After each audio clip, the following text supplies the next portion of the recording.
Hello all. Today is day 1 of learning to speak in English, and today we will start with the greeting words. First of all, hi and hello are the two most commonly used greeting words in the English language.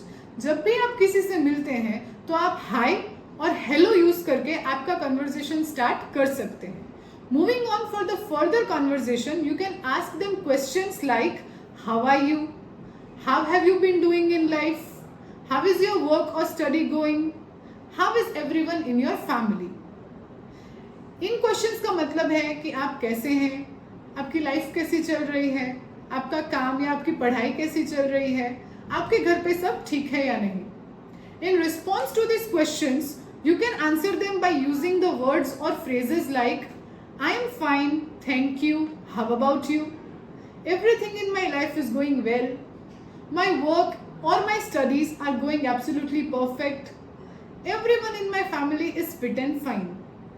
I hope these phrases and sentences will help you to level up your English language for the greeting conversation. Thank you.